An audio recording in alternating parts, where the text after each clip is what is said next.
Hello बच्चों, welcome to Rajiv classes. आज से हम क्लास नाइन्थ का न्यू वीडियो लेक्चर स्टार्ट कर रहे हैं। तो सबसे पहले हम जो इस नाइन्थ क्लास का सबसे पहले जो चैप्टर हम कवर करेंगे वो जो है वो नंबर सिस्टम है। तो नंबर सिस्टम का आज हम आपके सामने ओवरव्यू लेकर आ रहे हैं कि हम नंबर सिस्टम में हम क्या क्या कवर करेंगे। ठीक है बच्चों, तो स्टार्ट करते हैं। देखो, नंबर सिस्टम में हम सबसे पहले जानेंगे introduction to number system. Introduction to numbers, ठीक है। अब इंट्रोडक्शन टू नंबर्स का मतलब क्या हुआ कि नंबर्स कितने तरीके के होते हैं, नंबर कौन कौन से होते हैं, ठीक है। जैसे कि एग्जांपल दे देता हूँ मैं आपको, natural numbers, whole numbers, integers, rational numbers, decimal numbers, ठीक है। वैसे डेसिमल नंबर्स तो बस उसका टाइप है, किसके, रेशनल नंबर्स के। मतलब आप समझ पा रहे हो कि नंबर सिस्टम के इंट्रोडक्शन का मतलब क्या हुआ कि नंबर्स कितने तरीके के होते हैं, आप नंबर्स को कैसे डिफाइन कर रहे हो। ठीक है बच्चों, मेनली जो इसमें जो सेकंड टाइप है वो हम इरेशनल नंबर्स की है, क्योंकि आपने रेशनल नंबर्स पहले भी ऑलरेडी पढ़ रखा है।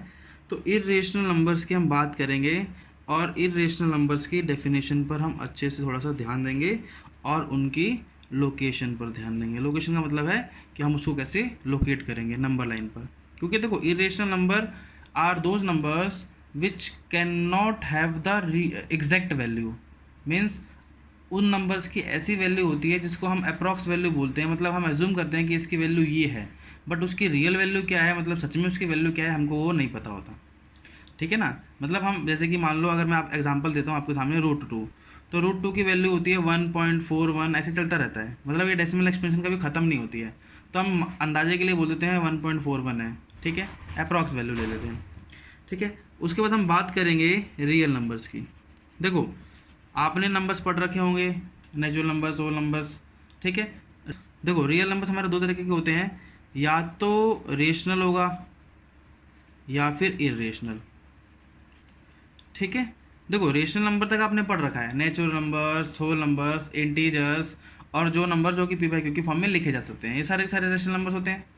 लेकिन इरेशनल नंबर्स के बारे में आपने नहीं पढ़ रखा होगा, ठीक है, नाम सुन रखा होगा लेकिन पढ़ा नहीं होगा इतना डिटेल में, ठीक है। तो इन दोनों की मतलब कोई नंबर या तो रेशनल होगा, इरेशनल होगा। अब इन दोनों को कंबाइन करने के बाद क्या कर देंगे हम उसको, वो होता है रियल नंबर। फॉर एग्जाम्पल देखो, अगर मैं नंबर लाइन की बात करूँ तो ये हमारा -∞ से लेकर इन्फिनिटी तक, that number line is called real line. ठीक है, इस नंबर लाइन पर जितने भी नंबर्स आ सकते हैं, आइदर वो रेशनल हो चाहे इरेशनल हो, उसी को बोलते हैं रियल नंबर्स। ठीक है, उसके बाद हम फोर्थ पार्ट में देखेंगे कन्वर्जन।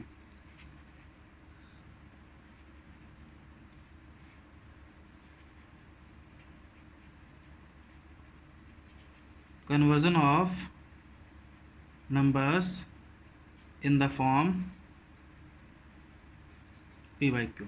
ठीक है, मतलब हम रेशनल नंबर्स को p/q की फॉर्म में कैसे लिखेंगे हम वो देखेंगे। ठीक है ना बच्चों। नेक्स्ट जो है वो फोर्थ पार्ट जो है वो क्या है हमारा, representation of the rational numbers.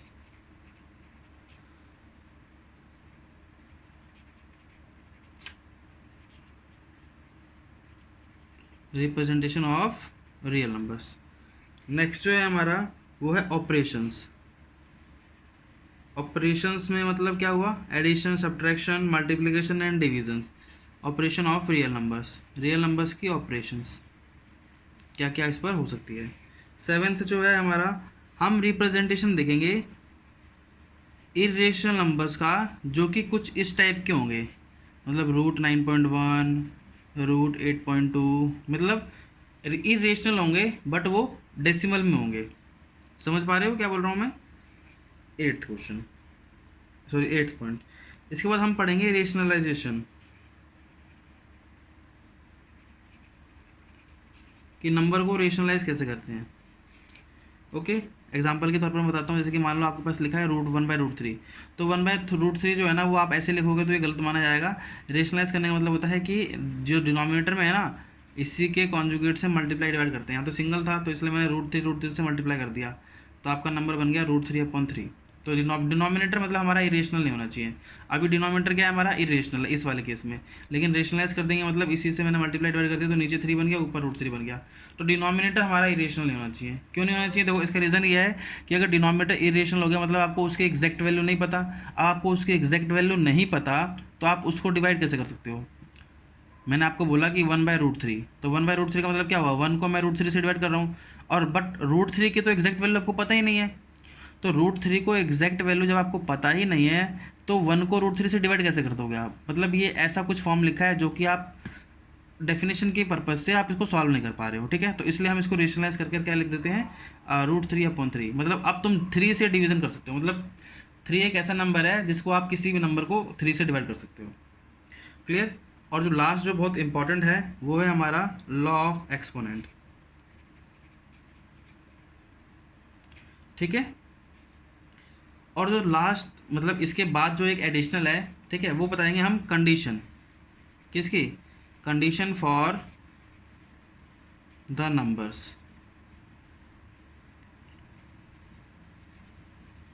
अब इसमें किस चीज़ की कंडीशन नंबर्स की? देखो कि वो नंबर कैसा, टर्मिनेटिंग है, नॉन टर्मिनेटिंग है,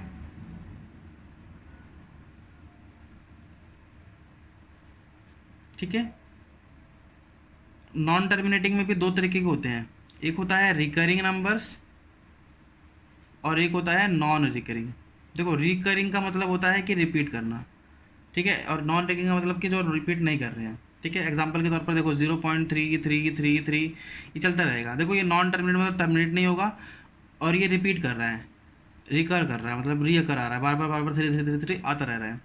लेकिन अगर मैं इसकी बात कर रहा हूँ जैसे कि 3 1 3 2 1 2 1 0 0 1 कुछ भी लिख दो, मतलब एनीथिंग जो ना रिपीट करना है ना ख़त्म हो रहा है, ये चलता रहेगा, ठीक है। ऐसे नंबर्स हैं। तो ये हमारे इस चैप्टर का ओवरव्यू है। हम इस चैप्टर में ये चीज़ें करेंगे और उसके बाद हम क्या करने वाले हैं, उसके बाद हम इसके बाद बेस पर सारे के सारे क्वेश्चंस करने वाले हैं, ठीक है।